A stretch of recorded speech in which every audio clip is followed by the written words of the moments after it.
नमस्कार, हमारी खास पेशकश में आप सभी का स्वागत है। मैं हूं आपके साथ सृष्टि से और आज हमारे साथ स्टूडियो में खास मेहमान मौजूद है। सर्जरी को लेकर सबके मन में बहुत सारे डाउट्स होते हैं, क्वेश्चंस होते हैं, डर होता है स्पेसिफिकली, लेकिन आज उन सभी का आंसर करने के लिए हमारे साथ स्टूडियो में मौजूद है डॉक्टर प्रिया सिंह कुशवाहा, जो कि जनरल एंड लैप्रोस्कोपिक सर्जन है। मैम, सबसे पहले आपका एक इंट्रोडक्शन चाहूंगी मैं। नमस्कार दोस्तों, मेरा नाम डॉक्टर प्रिया सिंह कुशवाहा है। मैंने एमएस और एफमास किया हुआ है, जो कि फेलोशिप होती है मिनिमल एक्सेस सर्जरी में, और मैं जनरल सर्जरी और ट्रॉमा सर्जरी के सारी चीजें डील करती हूँ। और जनरल सर्जरी एक वाइड रेंज ऑफ सर्जरी है जिसमें बहुत सारी बीमारियों के बारे में हम डील करते हैं, और लैप्रोस्कोपिकली हम बीमारियों को ट्रीट करते हैं। तो जनरल और लैप्रोस्कोपी सर्जरी के बारे में आपने बताया कि किस तरह से दोनों डिफरेंट होते हैं, बट आजकल लैप्रोस्कोपिक सर्जरीज का बहुत ज्यादा जो है ट्रेंड बढ़ रहा है, उसका क्या रीजन है? देखिए, लैप्रोस्कोपिकली जब इंसिजन छोटा रहता है तो स्कारिंग कम होती है, स्कारिंग कम होती है तो कॉस्मेटिकली इंसिजन किसी को भी अपनी बॉडी में स्कार कम पसंद है, तो स्कार कम रहते हैं तो कॉस्मेसिस बहुत ज्यादा अच्छा रहता है। इसमें रिकवरी रेट बहुत हाई रहता है और आप जल्दी अपना वर्क रिज्यूम कर सकते हो, एक हेल्दी लाइफस्टाइल वापस से आप जी सकते हो। ब्लीडिंग आपको कम होती है, 1 से 2 दिन में हम पेशेंट को डिस्चार्ज कर देते हैं। इंसिजन्स छोटे आते हैं और आप कैमरे के थ्रू सारी सर्जरीज अब पॉसिबल हो गई हैं, इसीलिए लोगों का ज्यादा रुझान अब लैप्रोस्कोपिक सर्जरी के लिए हो गया है। अच्छा मैम, इसके बारे में लेकिन ना डाउट्स बहुत, क्योंकि सर्जरी का नाम सुनते ही आज भी जो होता है, आपके पास कई पेशेंट्स आते होंगे और जब वो आते हैं तो उनके में कई सारे क्वेश्चंस होते हैं, डर रहता है स्पेसिफिकली कि सर्जरी का नाम सुनते ही वो काफी ज्यादा डर जाते हैं, तो उनको कन्विंस करना कितना टफ होता है आपके लिए? देखिए, किसी भी पेशेंट को, चाहे वो मैं हूँ चाहे वो कोई भी हो, अगर आप किसी को ये बोलेंगे कि सर्जरी करनी है तो ये बहुत बड़ा फियर होता है दिमाग में कि इतने बड़े कट लगने वाले हैं, एक ऑर्गन बाहर जाने वाला है, तो ये कैसे होगा। तो मैं आमतौर पर अपने सारे मरीजों को यही बोलती हूँ कि आपको हमेशा अपने डॉक्टर के साथ बैठ के प्रॉपर काउंसलिंग लेनी चाहिए कि सर्जरी के पहले की क्या प्रिपरेशंस है, सर्जरी के दौरान क्या प्रिपरेशंस है, और सर्जरी के बाद क्या फॉलोअप है, कैसे रिकवरी होगा, ये सारी चीजें पता होनी चाहिए पेशेंट को। तो उसमें बेसिकली आपको आपके डॉक्टर के साथ बैठ के ये पूरा डिस्कशन करना है कि कितनी देर लगेगी सर्जरी में, उसके पहले हमें कौन सी मेडिकेशंस लेनी है, कौन सी मेडिकेशंस नहीं लेनी है, डाइट हमें कैसी रखनी चाहिए। और ओवरऑल मैंने ये हमेशा नोटिस किया है कि इसमें बहुत बड़ा रोल पेशेंट की मेंटल हेल्थ का भी बहुत, और विल पावर का बहुत बड़ा रोल होता है। हमने अक्सर ये देखा है कि जिसका विल पावर बहुत स्ट्रांग रहा है उसका रिकवरी रेट बहुत हाई रहा है। तो मैं अक्सर पेशेंट्स को ये बोलती हूँ कि आप अपनी डाइट नॉर्मल कर लें, थोड़ा सा हेल्दी लाइफस्टाइल कर लें, और थोड़ा एक्सरसाइज करें, मेडिटेशन करें, read good books, surround yourself with good people. So if you have good will power, the recovery rate ultimately goes really well.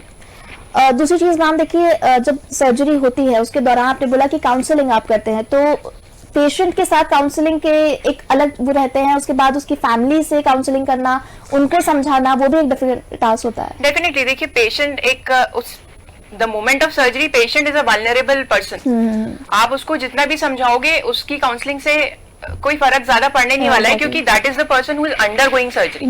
तो एक यूनिट की तरह काम करना होता है जिसमें फैमिली मेंबर्स और उसके फ्रेंड्स जो सब रहते हैं वो सारे क्लोज रहते हैं। तो मैं अक्सर यही बोलती हूँ पेशेंट्स को कि पेशेंट्स की काउंसलिंग रिक्वायर्ड है, बट उसके साथ में उसकी फैमिली की काउंसलिंग भी बहुत ज्यादा मायने रखती है, क्योंकि वही लोग आपको सराउंड करेंगे और जो कि हीलिंग का एक बेटर पर्सपेक्टिव है। फीमेल्स को लेके मैम बहुत सारी प्रॉब्लम्स आ रही हैं आजकल, अगर मेंस्ट्रुअल साइकिल की बात करें या पीसीओडीज, बहुत सारी चीजें हैं, और उसके इतनी सारी, क्योंकि वो अलग अलग एस्पेक्ट्स होते हैं उसके, लेकिन लोग बहुत कंफ्यूज होते हैं। छोटी सी भी चीज होती है, डाउटफुल एक सिचुएशन बन जाती है कि हमें पीसीओडी है, हमें शायद ये है, हमें वो है, लोग अपने आप एक मिसकंसेप्शन बना लेते हैं और उसके बाद वो डॉक्टर्स के पास जाना भी ऐसे सोचते हैं कि कहीं सर्जरी ना बोल दें, कहीं कुछ ना बोल दें। उस केस में आप क्या ऑडियंस को सजेस्ट करोगे? देखिए, it is a very good question, because female health का प्रॉब्लम ये हर जगह है। अगर आप देखेंगे तो फीमेल्स इतना ओवरबर्डन्ड है अपनी चीजों से, घर की रिस्पॉन्सिबिलिटी से, बाहर की रिस्पॉन्सिबिलिटी से, तो जब ये उनके हेल्थ की बात आती है तो वो सबसे लीस्ट प्रायोरिटी पे उसको रखती है, मैं बोलूंगी। तो ऐसा होता है कि यार कल चले जाएंगे, परसों चले जाएंगे, तो वो बीमारी बढ़ती जाती है। और फीमेल्स बहुत शाय अवे करती हैं, जैसे कि अगर कोई ब्रेस्ट की कंडीशन है, ब्रेस्ट में कोई गिठान है, या एक्जिला में कोई गिठान है, या मेंस्ट्रुअल जो आपने बोला कोई कंडीशन है, या फिर आप सबसे बड़ा टैबू देखेंगे फिशर फिशला पाइल्स का, क्योंकि ये ऐसी जगह है जहां पर एग्जामिनेशन के लिए पेशेंट बहुत शाय अवे करता है। तो अक्सर मैंने ये देखा हुआ है कि महिलाएं बहुत टाइम लगा देती हैं इन सारी चीजों में, जब तक वो बीमारी पूरी बढ़ नहीं जाती और वो एंड स्टेज में नहीं आ जाती तब तक महिलाएं मेरे पास आती नहीं है। तो मैं बस आपके चैनल के थ्रू यही बोलना चाहूंगी कि आप शायद ना करें, ईश्वर ने आपको शरीर दिया है, बीमारियां होंगी, लेकिन आप अपने डॉक्टर के पास जाएं और उसका तुरंत इलाज करवाएं। और डॉक्टर्स मुझे नहीं लगता है किसी भी पेशेंट्स को जज करते हैं। We are here to heal you and make a right diagnosis and we help you in early detection and treat the cause. Piles, fissure, fistula, जैसे आपने जिक्र किया, इसको लेके ये अभी भी कहीं ना ऐसी प्रॉब्लम है कि जिसको लेके डॉक्टर्स के पास जाने में लोग बहुत अनकंफर्टेबल होते हैं। तो इन सब चीजों में पहली चीज तो मैं चाहूंगी कि आप थोड़ा सा ब्रीफ डिस्क्रिप्शन बता दें कि एक्चुअली डिफरेंस क्या होता है और कौन सी स्टेज होती है जब आपको एक्चुअली सर्जरी की जरूरत होती है। देखिए, ये तीनों मोडालिटी बहुत अलग है, जिसमें फिशर, फिस्टुला, पाइल्स तीन चीज आती हैं। तो फिशर को अगर हम आम भाषा में समझने की कोशिश करें तो फिशर कुछ नहीं है, जो आप जहां से मोशन पास करते हैं या जो लेट्रिन का रास्ता होता है उसमें छोटे छोटे कट्स लग जाने को हम फिशर बोलते हैं। तो वो अक्सर आप उन पेशेंट्स में देखेंगे जिनमें वाटर का कंजम्पशन कम है, जिनमें हाई फाइबर डाइट का कंजम्पशन कम है, जिसके कारण कॉन्स्टिपेशन होता है। तो आप इसको अगर नॉर्मली समझने की कोशिश करें कि अगर कोई भी स्मूथ सरफेस में किसी हार्ड सब्सटेंस से अगर रब होगा तो उसमें खरोच लग जाएगी या कट्स लग जाएंगे। तो same happens with fissure also. जब म्यूकोजा बहुत थिन्ड आउट रहता है और उसमें कॉन्स्टिपेशन के थ्रू अगर फीकल मैटर उसको रब कर देता है तो वहां पे फिशर का बनना हो जाता है। तो फिशर की भी अलग अलग कंडीशंस होती हैं। अगर वो अर्ली स्टेज में डिटेक्ट हो जाता है तो उसको हम मेडिकली उसको ट्रीट किया जा सकता है, लेकिन अगर वो वर्स और लास्ट स्टेज में पहुंच जाता है तो surgery is the only option. So this is about fissure. Fistula अगर हम इसको समझने की कोशिश करें तो फिस्टुला किसी भी ऑर्गन में सुराख बन जाने को फिस्टुला बोलते हैं। तो उसके दो ओपनिंग होती हैं, एक जो बाहर खुलती है और एक जो अंदर जो फीकल मैटर है, मोशन पास करने का रास्ता है, उससे वो उसको कनेक्ट करती है और उसकी अलग अलग ब्रांचेस होती हैं। तो अगर हम उसको ज्यादा दिन तक रखेंगे तो मैं अक्सर पेशेंट्स को यही समझाती हूँ कि it is like a termite. आपने कभी फर्नीचर में देखा होगा कि दीमक लगती है, तो वो दिखती नहीं है कि अंदर वो कितना गई हुई है। वो हमें तभी पता चलता है जब हम उसको MRI कराते हैं, तब हमें समझ में आता है कि ये जो फिस्टुला है ये और कितना फैला हुआ है। तो जो जैसा कि आपने सही बोला कि पेशेंट बहुत शाई अवे करते हैं और आते नहीं है, वो एंड स्टेज में आते हैं तो इनकी ग्रेडिंग्स बहुत बड़ी हुई रहती है। सबसे कॉमन आपने टर्म सुना होगा पाइल्स। तो पाइल्स को अगर आप समझोगे तो ये एक नसों का गुच्छा है जो कि आप बहुत अगर प्रोलॉन्ग सिटिंग कर रहे हो तो वो नीचे जाके ग्रेविटी के कारण बहुत ज्यादा फूल जाता है। तो जब नसें अंदर नीचे से बहुत ज्यादा फूल जाती हैं तो उनको हम पाइल्स बोलते हैं। इसीलिए मैं अक्सर पेशेंट्स को बोलती हूँ कि आजकल ये जो ट्रेंड चला है वॉशरूम में 15 minutes 20 minutes prolong sitting, you are scrolling the reels and you are scrolling the social media handles, तो आपको टाइम का पता नहीं चलता। आप 15 मिनट्स 20 मिनट्स आप बैठे रहेंगे, स्क्रॉल करते रहेंगे, स्क्रोलिंग का कोई एंड नहीं है। तो उसके कारण जो ग्रेविटेशनल फोर्स के कारण नीचे प्रेशर बहुत बढ़ता है और ये नसें जो है वो नीचे की फूल जाती है, इनको हम पाइल्स बोलते हैं। वो same mode of treatment fissure, fistula, piles में सेम है। अगर आप हाई फाइबर डाइट लेंगे, प्रोलॉन्ग सिटिंग अवॉइड करेंगे, जैसे कि बहुत सारे IT प्रोफेशनल्स और ये जो वर्क फ्रॉम होम का आजकल कॉन्सेप्ट चला है, तो इन यंगस्टर्स में ये प्रॉब्लम बहुत ज्यादा आ रही है क्योंकि आप एक सीडेंटरी लाइफस्टाइल हो गई है, आप चल फिर रहे नहीं हो, तो जो प्रोलॉन्ग सिटिंग के कारण वहाँ का प्रेशर बढ़ रहा है और ये सारी कंडीशंस जो है हो रही है। सर्जरी कौन से केस में मैम आप सर्जरी अगर हम इसकी अलग अलग ग्रेडिंग होती है मेडिकल टर्म में, तो पाइल्स की सर्जरी जब आपने सुना होगा कि बहुत हर बार जब भी मोशन पास हो रहा है तो उसमें खून जा रहा है, तो उसकी ग्रेडिंग होती है 1 2 3 4। तो आइडियली ग्रेड 1 में हम नॉर्मली उसको मेडिकेशन से ट्रीट कर सकते हैं। ग्रेड 2 में भी मेडिकली पेशेंट ट्रीट हो सकता है, लेकिन grade 3 and grade 4 are the proper indications for the patient to undergo surgery. Okay ma'am, surgery के बारे में तो आपने बताया, लेकिन सर्जरी के बाद भी लोगों को डाइट को लेके बहुत क्वेश्चंस होते हैं, स्पेशली डाइट को लेके जब हम बात कर रहे हैं तो मैं बात करूंगी, आपने बोला कि हाई फाइबर डाइट चाहिए, लेकिन आजकल क्या हो गया ना कि स्पेशली जो लोग जिम जाते हैं उनको बस ऐसा लगता है कि हमारी बॉडी को बहुत सारा प्रोटीन चाहिए, बस हमें प्रोटीन पाउडर्स लेने हैं, हमें बहुत सारे फूड ऐसे लेने हैं जिनमें बहुत ज्यादा हाई प्रोटीन हो, बट हाई फाइबर वो इग्नोर कर देते हैं। उसके चक्कर में जो हाई विटामिन जो फूड होते हैं जिनमें हाई विटामिन हो वो सब वो इग्नोर कर देते हैं। तो उसके लिए आप क्या कहना चाहोगे? देखिए, बहुत सिंपल फंडा है फिशर, फिस्टुला, पाइल्स का। बीइंग अ सर्जन मैं कभी भी अपफ्रंट होके पेशेंट्स को ये नहीं बोलूंगी कि आप you should undergo surgery. Ideally being a surgeon मुझे ये बोलना चाहिए कि आप सर्जरी करा लो, बट मैं कोशिश ये करती हूँ कि मैं उनको बताऊं कि एक नॉर्मल हेल्दी लाइफस्टाइल मॉडिफिकेशन से भी ये बीमारियां ठीक हो सकती हैं, जो कि होती हैं। और यंगस्टर्स में सर्जरी हमें अवॉइड करना चाहिए until unless it is not very much required. तो इसका सबसे अच्छा फंडा है कि see the thing is 70% body पानी से बनी हुई है। तो अगर आप पानी ही बॉडी को कम दोगे तो अंदर की जितनी सारी चीजें हैं वो फंक्शनिंग प्रॉपर्ली नहीं होगा। It is like a grease, जैसे grease is required for the vehicle to run, likewise water is required for the body to function properly. आपने देखा होगा हाइड्रेशन प्रॉपर नहीं होता है आजकल।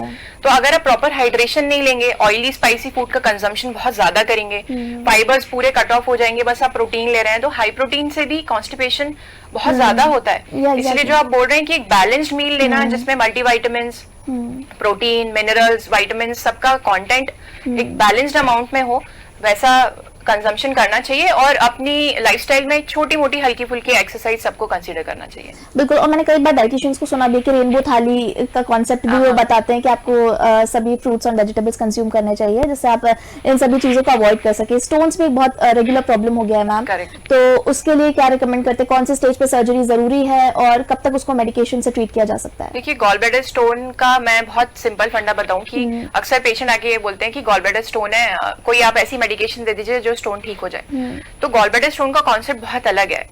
Only in few percent 20% cases जहां पर कोलेस्ट्रॉल स्टोन बनता है। तो बेसिकली कोलेस्ट्रॉल का ही खेल है जो भी है, बिलिरुबिन और बाइल सॉल्ट से कोलेस्ट्रॉल का खेल है। अगर कोलेस्ट्रॉल अगर बढ़ेगा गॉल ब्लैडर में तो वो उसकी विस्कोसिटी बढ़ा देगा। तो ये बहुत सारे क्रिस्टल फॉर्म कर लेता है। जब ये क्रिस्टल कंबाइन होते हैं तो वो स्टोन का फॉर्मेशन कर देते हैं। तो जब ये स्टोन फॉर्मेशन होता है या गॉल ब्लैडर प्रॉपर्ली फंक्शन नहीं कर पाता तो वो कॉन्ट्रैक्ट करता है। जब वो कॉन्ट्रैक्ट करता है तो बाइल डक्ट में जाता है और यही बाइल फैटी फूड को ब्रेक डाउन करता है। बट अगर फंक्शनिंग में कोई गॉल ब्लैडर की प्रॉब्लम होती है तो ऑफ कोर्स बाइल जब पंप करके वापस नहीं जाएगा तो ब्रेक डाउन नहीं होने वाला है, तो वो इकट्ठा होता जाएगा एक जगह। जब कभी भी कोई भी चीज इकट्ठी होगी तो वो स्टोन का फॉर्मेशन करेगी। तो ये बेसिकली आम जनता के लिए ये जानना जरूरी है कि ऐसे स्टोन का फॉर्मेशन होता है। तो जो कोलेस्ट्रॉल स्टोन होते हैं 2% केसेस में कोलेस्ट्रॉल स्टोन आप बोल सकते हो कि आप मेडिकेशन से उसको ठीक कर सकते हो, बट रिकरेंस रेट बहुत हाई है। 1-2 साल में वो वापस से फिर से हो जाने वाला है और सर्जरी अल्टीमेटली आपको रिक्वायर्ड ही है। तो गॉल ब्लैडर स्टोन में the standard gold standard is laparoscopic cholecystectomy, जो कि दूरबीन द्वारा की गई गॉल ब्लैडर की सर्जरी है जिसमें हम गॉल ब्लैडर निकाल देते हैं। ओके मैम, जब रिकरेंस की बात कर रहे हैं हम, कई बार होता है कि जब पेशेंट्स जाते हैं डॉक्टर्स के पास एंड उनके दिमाग में रहता है कि ठीक है, अगर डॉक्टर ने हमें सर्जरी कहा है तो वो परमानेंटली चीज खत्म हो जाएगी, लेकिन उसके बाद भी कई बार होता है कि हमने केसेस देखे कि वो रिअकर होता है। तो वो चाहे हम जनरल सर्जरी की बात करें या लैप्रोस्कोपिक की बात करें, तो कई बार ऐसा होता है कि वो रिअकर हो जाती है प्रॉब्लम। थोड़ी देर पहले जैसे मेंस्ट्रुअल प्रॉब्लम्स के बारे में भी बात कर रहे थे, लोगों को सिस्ट हो जाते हैं, उसको रिमूव तो कर दिया जाता है लेकिन उसके बाद बोलते हैं कि आपको बहुत प्रिकॉशंस लेने हैं, और अगर प्रिकॉशंस नहीं लेते हो तो कई बार रिअकर हो जाता है। उस केस पे क्या करना चाहिए? Correct. You have a very right question because this is the doubt of most of the patients. तो गॉल ब्लैडर स्टोन में ऐसा सीन ही नहीं है। ओके। Because we are taking out whole of the gall bladder. तो जब हम गॉल ब्लैडर निकाल ही देंगे तो स्टोन का कोई चांस ही नहीं बनता उसमें। Recurrence rate are high in kidney stones. Okay. Because you can not take out the kidney until unless it is indicated, but gall bladder में आप पूरा गॉल ब्लैडर निकाल देते हो तो स्टोन वापस होने के चांसेस होते नहीं है। ये हो सकता है कि इन फ्यूचर चल के स्टोन पित्त की नली में बन जाए, जिसको हम सीबीडी बोलते हैं, बस अदरवाइज ऐसा गॉल स्टोन रिकरेंस। तो मैम, जो ओवरी के भी कई बार सर्जरीज होते हैं, इनमें भी हमने सुना है कि लैप्रोस्कोपिक सर्जरी अब कॉमन हो रही है, तो यहाँ पे जो सिस्ट वगैरह होते हैं, कई बार बोलते हैं कि आप ओवरी ही रिमूव करवा लीजिए, तो वो ज्यादा रिकमेंड करते हैं आप, या फिर जो सिस्ट है उसको आप सोचते हैं कि हम उसे? देखिए, कभी भी कोई भी डॉक्टर हो, कोई भी गायनेकोलॉजिस्ट हो, मैं तो जनरल सर्जन हूँ, कोई भी गायनेकोलॉजिस्ट हो, कभी भी ऑर्गन रिमूवल बहुत बड़ी चीज होती है किसी भी लाइफ, किसी भी इंसान की लाइफ के लिए, और स्पेशली फॉर फीमेल्स। तो आप ऐसे अपफ्रंट होके किसी को ये नहीं बोल सकते कि आप ओवरी रिमूवल के लिए चले जाइए। तो until unless it is not required की कंडीशन बहुत ही वर्स हो गई है, तभी गायनेकोलॉजिस्ट जाके एक डिसीजन लेते हैं कि भाई अब इस स्टेज में आप आ गए हो कि ये आपके लिए हार्मफुल है, तभी उसका रिमूवल होता है। अदरवाइज उसके लिए प्रॉपर लैप्रोस्कोपिक प्रोसीजर्स हैं और मेडिकेशन है जिसके द्वारा उसको ठीक किया जाता है। ओके, तो ये तो सारी चीज हो गई मैम। दूसरी चीज सर्जरी को लेके जब भी डाउट्स आए, यानी जैसे लोगों के पास होता है ना कि हमें डॉक्टर के पास तो गए, हमें प्रॉब्लम तो है, सर्जरी तो बता दिया है, बट उसके पहले क्या कुछ टाइम आप उनको देते हो कि अभी आप थोड़ा सा सोच लो, पहले थोड़ा सा मेडिकेशन दो, या आप डायरेक्टली बोलते हो कि नहीं आपको प्रिपेयर होना है? नहीं देखिए, ऐसा नहीं होता है। आप किसी एग्जाम के लिए भी जाते हो तो आप प्रिपरेशन करके जाते हो, तो आप अपफ्रंट नहीं जाते, क्योंकि वो एंजाइटी लेवल इतना हाई होता है, तो वो हमारे लिए बहुत प्रॉब्लमेटिक होता है कि और मैं अक्सर अपने पेशेंट्स के साथ यही करती हूँ कि जब मैं किसी पेशेंट को रिसीव करती हूँ तो मैं हमेशा उनको ये बोलती हूँ कि अब ये आपसे ज्यादा मेरे परिवार का हिस्सा है, I need to take care of that particular person. तो मैं कभी ये नहीं चाहूंगी कि वो एंजाइटी में, जल्दबाजी में डिसीजन ले जिससे कि उसका बीपी शूट हो या शुगर लेवल्स फ्लक्चुएट हो, जिसके कारण इंट्रा ऑपरेटिव उसकी प्रॉब्लम होती है। तो pre op preparation are very important. Every surgeon, हर कोई ये करता है। आपको 3-4 दिन मिलते हैं, आप मेंटली प्रिपेयर रहते हैं, और बाकी चीजें भी आप उसमें आपको डॉक्टर्स प्रॉपर्ली आपको काउंसिल करते हैं कि क्या क्या लगेगा, क्या क्या नहीं लगेगा। और जब तक अंटिल अनलेस पेशेंट एकदम मेंटली प्रिपेयर नहीं हो जाता, तब तक हम उसको पोस्ट नहीं करते।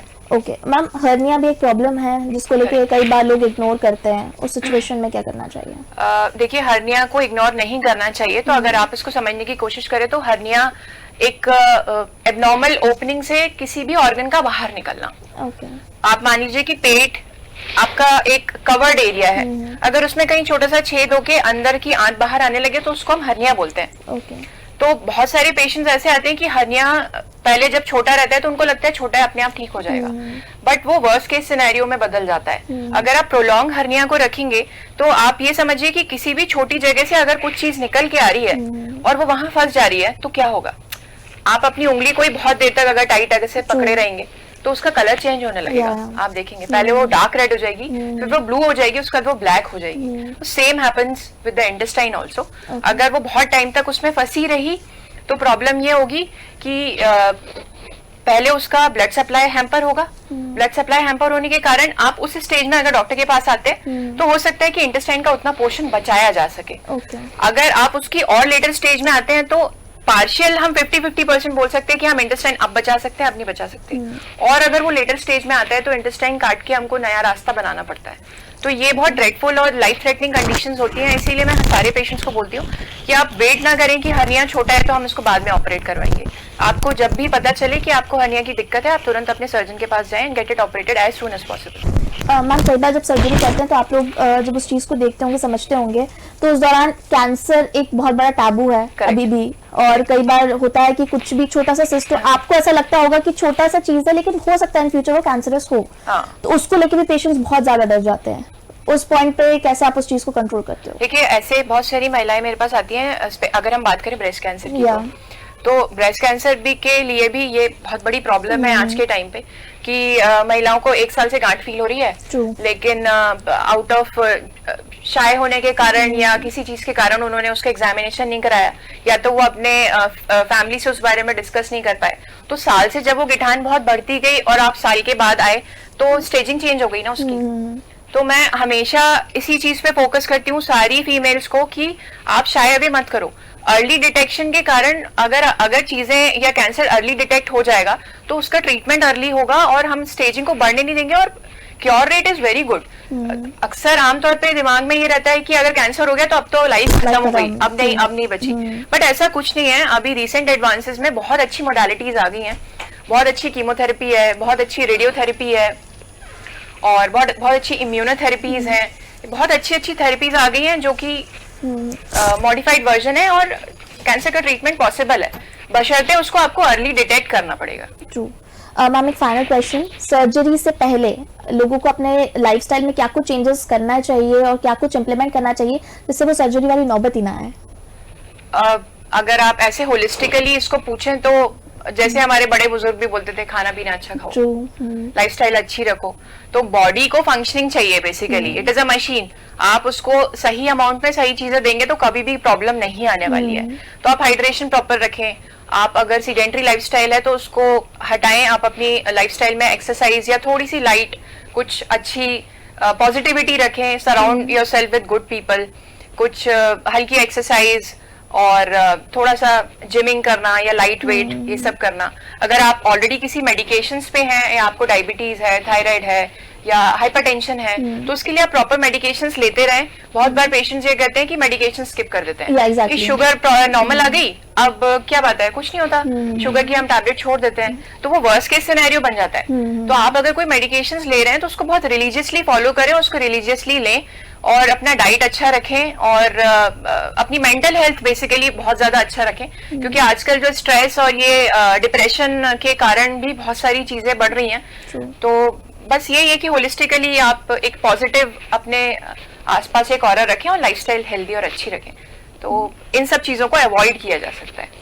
ओके तो इसी के साथ इस खास पेशकश को विराम देंगे और thank you so much Priya ma'am, आपने हमारी ऑडियंस को इतने सारे उनके जो डाउटफुल क्वेश्चंस रहे होंगे उसके सभी के आंसर्स आपने उनको दिए हैं कि किस तरह से सर्जरी जो एक बहुत बड़ा टैबू है हमारी सोसाइटी में आज भी, और आज भी पेशेंट्स उसका नाम सुनते ही डर जाते हैं, बट आपको डरना नहीं है। जिस तरह से मैम ने बताया कि आपको छोटी छोटी चीजों का ध्यान रखना है, पहले तो अपने डाइट के बारे में बहुत ध्यान रखिए और दूसरी चीज अपने मेडिकेशन प्रॉपर लीजिए और वही डॉक्टर से बहुत फ्रीली कन्वर्स करने की कोशिश कीजिए, क्योंकि कई बार अगर आप उन चीजों को अपनी प्रॉब्लम्स को लेकर शायद फील करेंगे तो आप कहीं ना कहीं प्रॉब्लम में बाद में आ सकते हैं। इसलिए इन सभी चीजों का ध्यान रखिए और हेल्दी रहिए, स्वस्थ रहिए। इसी के साथ हमारी खास पेशकश में इतना ही, मुझे दीजिए इजाजत, आप देखते रहिए DNN। नमस्कार।